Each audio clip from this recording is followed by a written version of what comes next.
Welcome to your deep dive. We're getting to the heart of compassion today. Oh, that's fantastic. You brought excerpts from Pema Chödrön's Start Where You Are, Great choice. which I love. It's about compassionate living. Yes, So we'll be diving into those key concepts and practices. You ready? I am. Let's do it. Awesome. So Start Where You Are, it explores like this idea of Tibetan Buddhist mind training. Yes.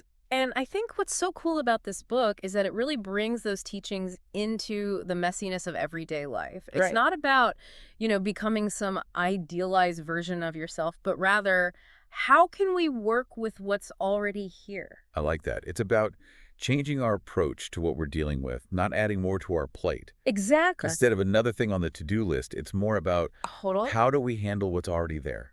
Yeah. So how do we do that? What is this mind training? Well, it begins with recognizing what Chödrön calls our basic wealth, which is like this inherent goodness and wisdom that we already possess. Okay. But she says very often we're blind to it. We don't see it. Yeah, we don't see it. It's clouded by, our fears, our cravings, our clinging to fixed identities. So it's like we're surrounded by this beauty, but we're so caught up in our own stuff that we can't even see it. Totally. It's like you're standing in a field of wildflowers, but you're so busy looking for that perfect rose Yeah, that you miss the beauty that's already blooming around you. I like that. That's a good visual. Mm-hmm. Okay, so how do we start to actually see those wildflowers? How do we cultivate that ability to recognize our own basic wealth? Well, Chödrön talks a lot about the importance of meditation, specifically shamatha vipassana meditation. Okay, now that sounds a little intimidating. Like, do I need to be able to sit in lotus pose for that or something? No, not at all. Yeah, okay, good. It's much simpler than it sounds. Really, it's about finding a comfortable seated position Okay. and simply bringing your attention to your breath. Okay. Just noticing the gentle rise and fall of your breath, Okay. the cool air entering, the warm breath leaving. And as you do this, inevitably, thoughts will arise. Oh, yeah. Right. That's usually when I panic and think I'm doing it wrong. Well, and that's the beauty of meditation. There's no wrong way to do it, really. Okay. What Chödrön encourages us to do is, as those thoughts come up, maybe gently label them thinking, and then just let them dissolve like bubbles. Oh, I like the bubble analogy. That Yeah. makes it seem much less scary. But Yeah. why is it so hard to relate to our thoughts like that in everyday life? They Right. feel so solid, so important in the moment. They do, and that's kind of the illusion, right, that Chödrön's trying to help us see through. Okay. We tend to grasp onto these thoughts, these emotions, these experiences, as if they were solid and permanent. Yes. But in reality, she argues, they're much more like passing memories. Oh, interesting. They're real in the moment, but they're also fleeting. So instead of getting so swept away, Uh, we can kind of relate to them as like passing weather patterns. exactly. Intense at times, but always changing. Yes. And I think that really gets at the heart of, one of her key teachings in this book, which is no big deal. No big deal. No big deal. And she's clear that this doesn't mean becoming indifferent, Right. not caring. It's more about learning to hold our experiences a little more lightly. Okay, but that's easier said than done, I think. Yeah. Especially when we encounter those particularly sticky thoughts or emotions, I feel like, especially for me, it's those thoughts and emotions that are fueled by craving or aversion or just plain old ignorance. Yeah. The three poisons, as she calls them. The three poisons. Yeah. Okay, so tell me more about these three poisons. How do they show up in our lives? Well, they're basically triggered by how we relate to the world around us. Okay. And she describes three types of experiences, right? Pleasant, unpleasant, and neutral. Okay, so pleasant things, those are the things we crave more of. Yeah. Unpleasant, we want to run and hide. Exactly. And neutral, we probably just sleepwalk right through those. That's it. You've got it. It's like imagine somebody standing on a mountaintop. Okay. If they're consumed by craving, they're so focused on like, oh, that delicious meal waiting for them back in town. They're missing the view. Exactly. If it's aversion, they're replaying that argument they had last week. Still missing the view. And then ignorance is like, they've got a blindfold on. They're totally missing this breathtaking view. So no matter what we're experiencing, there's always a poison ready to cloud our minds and keep us stuck. Right. It's kind of disheartening, to be honest. Yeah. Are we doomed to just be poisoned by our own minds? Well, and I think this is where Chödrön's teachings get really interesting. She doesn't say we need to eliminate these poisons altogether. Okay. In fact, she says that's probably impossible, Right. but rather that we can actually learn to transform them into medicine. Okay, now that's an interesting concept. Yeah. How do we turn poison into something that heals? It's about radically shifting our relationship with those difficult emotions and thoughts. Instead of pushing them away Yeah? or letting them kind of hijack us, we acknowledge them. We actually feel them fully. Hmm. And in that feeling and that willingness to be present, that's where we start to transform them. So what happens when we actually sit with those uncomfortable feelings instead of running away? Well, she says that underneath those layers of craving, of aversion, of anger, of even self-loathing, there's a tenderness. Okay. There's a vulnerability. And when we lean into that tenderness, that's when we connect with our own wounded heart, which is really the very source of compassion. Our wounded heart. That sounds a little intense. It can be intense, but it's also incredibly powerful because it's through that woundedness that we can actually connect with the suffering of others. So how does leaning into those difficult emotions, those poisons as you call them, actually help us cultivate more compassion? Well, that's where the practice of Tonglen comes in, which is a core teaching in the book. Tonglen. Okay, that's a new one for me. It's a Tibetan word. It means Okay. giving and taking. And in essence, it's a meditation practice where we breathe in suffering and breathe out relief. Wait, we breathe in the suffering. Who in their right mind would willingly do that? It sounds a little counterintuitive, Yeah. but let me give you an example. Okay. Let's say you're feeling really anxious Okay. about, I don't know, a presentation you have to give. I can relate to that. Right. So instead of trying to ignore that anxiety or push it away, you acknowledge it. You feel it. You notice where you feel it in your body. Okay. And as you breathe in, you actually imagine breathing in all that anxiety. Not just your own, but the anxiety of everyone in the world who's feeling anxious at that moment. Wow, so you're taking on the anxiety of the whole world. In a way, yes. That seems like a lot. It can feel like a lot, but stay with me. Okay. Because here's the taking part. As you breathe out, you imagine breathing out relief. And not just relief for yourself, but relief for all those other people who are struggling with anxiety.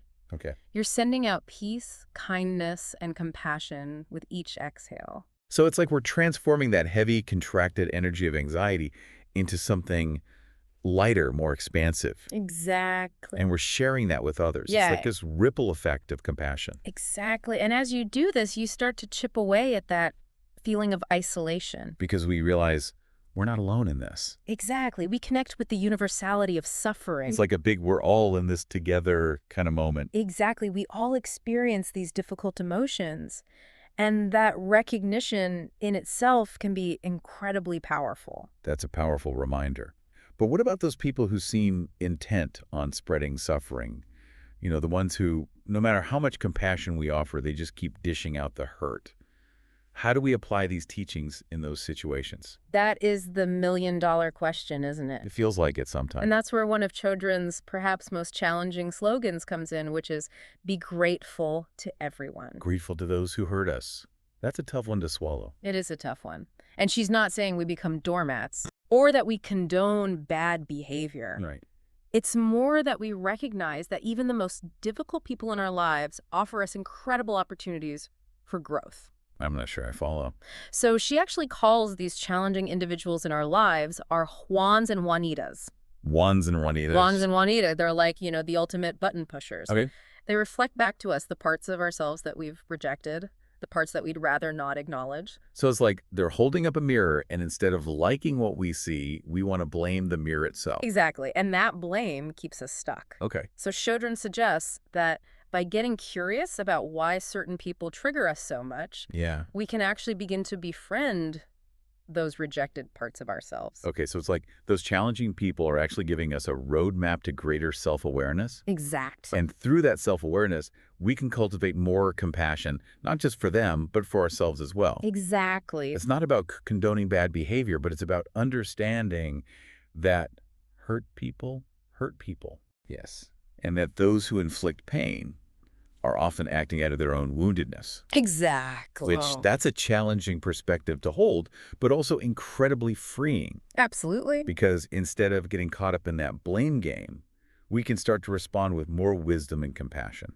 And it can really change the whole dynamic of a situation, as she illustrates with this great story about a young man who goes to a bar in Los Angeles. Oh, yeah, the one with the pool game and the missing jacket. That's the one. What happens in that story again? Remind me. Okay, so this guy, he's playing pool, right? Yeah. And he steps away for a moment, comes back, and his brand new leather jacket is gone. Oh, no. Right. I can only imagine that feeling in your stomach, At like worst, right. a worse. And he realizes that the four other guys at the bar who just happen to be built like linebackers are responsible. Okay, so he's outnumbered, outmuscled, and down a jacket. Mm. What does he do?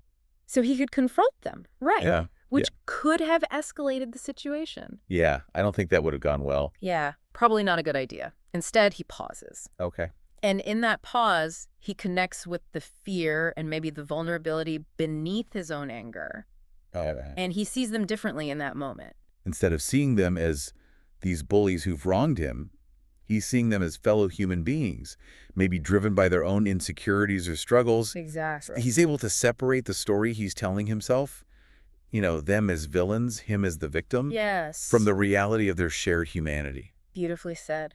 And that allows him to respond with such strength and compassion, even though it doesn't look like what we might expect. Right, it's not what we expect, exactly. So what does he do? He chooses to leave the bar. Without his jacket. Without his jacket. He Yeah. refuses to add fuel to the fire of anger and aggression. That takes a lot of strength It does. to walk away from a fight. Yeah, and it's a choice we face every day, in big ways and small. But how do we cultivate that kind of strength and compassion in our own lives? That's the question. Especially when we're faced with those deeply ingrained habits of anger, blame, and self-righteousness, Yeah. How do we work with those? That's where Pema Chödrön offers some really practical advice. Okay, good, because I need some practical advice. We all do. But we'll have to save that exploration for the next part of our deep dive. So picking up where we left off, those ingrained habits, those reactions, they can be tough to crack. They really can, especially when we're in the heat of the moment. Right. Like, how do we actually respond more skillfully when those buttons get pushed? Well, Chödrön lays out some really specific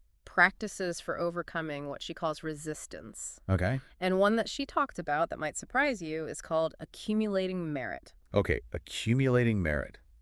Does that mean, like, doing good deeds? Am I racking up cosmic brownie points here? Not exactly cosmic brownie points, Okay. but you're on the right track with the good deeds idea. See, accumulating merit is really about cultivating generosity. Generosity, okay. Yeah, it's about loosening that grip we have On what? on everything, on our possessions, on being right, on our own limited perspective, and instead opening ourselves to a sense of abundance. So less about, like, outward actions and more about an internal shift. Exactly. Going from, I don't have enough, to there's enough to go around.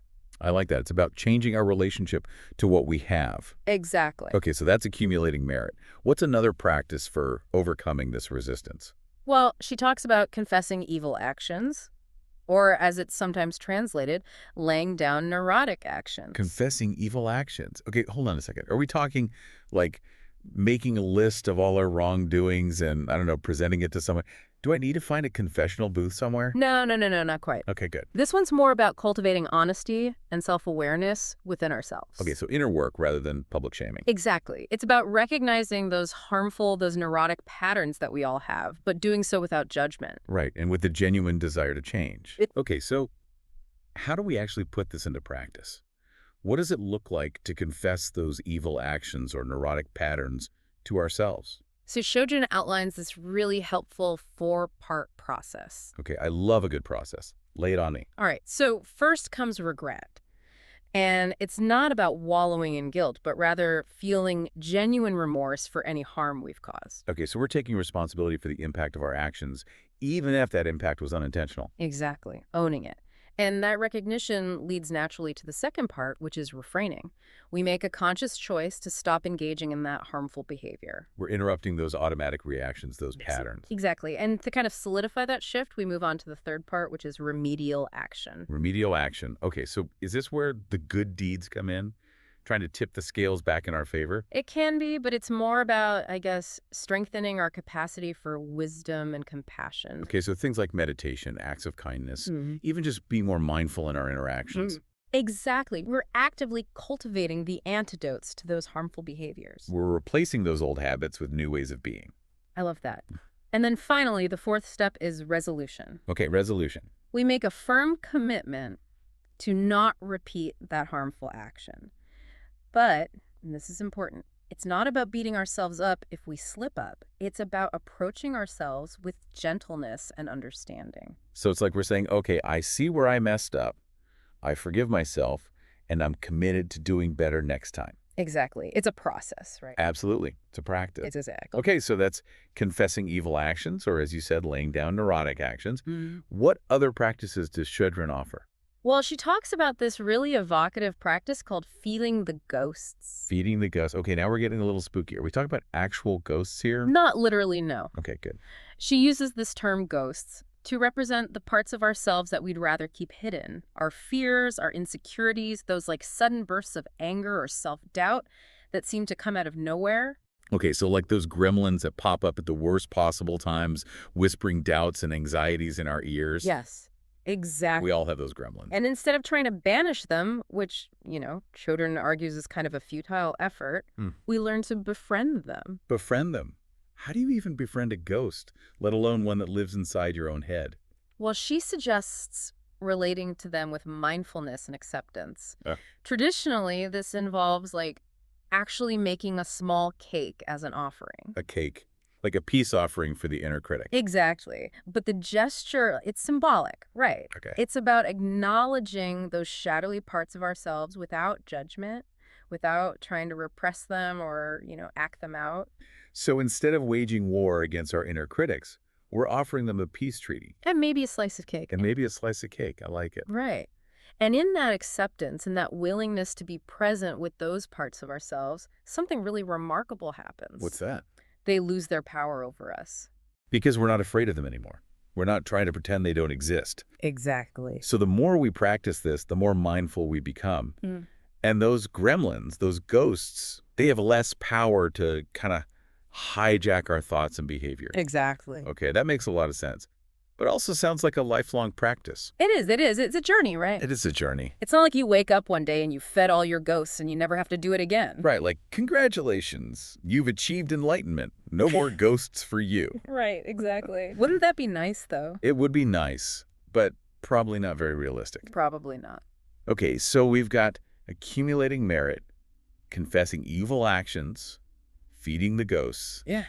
Any other tools in Chödrön's toolkit for overcoming resistance? One final practice that she mentions is offering to the protectors. Offering to the protectors. Okay, now this sounds serious. It does sound serious, right? Yeah. And it might kind of bring up these images of, fierce deities or something. Yeah, like a personal security detail for our spiritual journey. Right. Sign me up for that, right? Right. But Chödrön explains that these protectors actually represent something much deeper. They represent the principle of enlightenment itself. Okay, so less about these external forces fighting our battles and more about cultivating and accessing our own inner strength, our own inner wisdom. Exactly. Offering to the protectors is about inviting that principle of enlightenment into our lives. It's about pausing in those moments of challenge and remembering we already possess the seeds of wisdom, of compassion, of skillful action within us. So it's about tapping into that inner wise guide, calling on that for support, for clarity, instead of getting so swept away by those habitual reactions. Exactly. Beautifully said. It's like we all have a personal Yoda hanging out inside of us, just waiting for us to ask for guidance. I love that. Everyone has their own little Yoda. Exactly. Okay, but even with all these tools, right, even when we're befriending our ghosts, calling on our protectors, there are still going to be times when we stumble. Absolutely. We're human. We're human. What about those inevitable moments when we fall short of our aspirations, when our inner critic throws a party and our protectors seem to be on vacation? Oh, I know those moments well. And Chödrön, she calls them the big squeeze. The big squeeze. What does that mean? It's when our practice is truly put to the test. And she tells this great story about, this hermit who's been living in a cave for 20 years, cultivating patience. Wow, 20 years in a cave. Talk about dedication. I know, right? And this teacher shows up and he basically starts pushing the hermit's buttons, questioning his motives, suggesting that he just wants admiration and attention. Oh no. After 20 years of peace and quiet, this guy's world is about to get rocked. And sure enough, the hermit, he cracks. He loses his patience. He yells at the teacher to leave. 20 years of cave-dwelling Zen down the drain. Right. But see, the story highlights how it's easy to be peaceful when we're in our comfort zones. When everything's going our way, yeah. But it's in those moments of challenge when we're feeling squeezed that our true nature is revealed. So it's not about never messing up. It's about how we respond when we inevitably do. Exactly. Because We're human, exactly. And that's actually a good thing because it gives us the opportunity to practice. So it's about recognizing that we're all works in progress, right? We're Exactly. going to get triggered. We're going to lose our patience. We're going to make mistakes. And that's okay. It's about meeting those moments with the same kindness and compassion that we're trying to offer others. Exactly. So it's a practice, not a performance. We're not striving for perfection here. We're striving for progress. Perfectly imperfect. I love that. Hmm. And that brings us to what Chödrön calls high-stakes practice, which is really about bringing all these teachings into our most challenging relationships, the ones that really push our buttons. Those wands and Juanitas we were talking about earlier. Exactly. And one of the most potent forms of high-stakes practice that she talks about is the spiritual friendship. Okay, spiritual friendship. Yeah. That sounds lovely, but also potentially a little bit one-sided. Yeah, like surrounding yourself with yes people. Exactly. But we've already established that we need those mirrors, even if they crack sometimes. Precisely. The spiritual friend is like that trusted mirror, reflecting back our blind spots, those habitual patterns that we can't always see for ourselves. So how do we find this truth-telling, mirror-wielding spiritual friend? Do I just, put out a Craigslist ad seeking brutally honest but compassionate companion for spiritual growth? Maybe not Craigslist, but it is about being open to those connections, those individuals who challenge us to grow while also offering unwavering support. So be open, be present, and maybe drop a few hints that you're looking for a little compassionate truth-telling in your life. Exactly. And don't be afraid to ask for support. Remember, none of us are on this journey alone. That's so important to remember. We're all in this together, even when it feels like we're going through it alone. Precisely. And speaking of relationships as a training ground for compassion, Chödrön tells this very relatable story about a young man who's trying to support his girlfriend through addiction. Okay, tell me more about this story. Okay, yeah, so before the break, you were about to tell that story. Oh, right. Yes, so this guy, he's trying to support his girlfriend.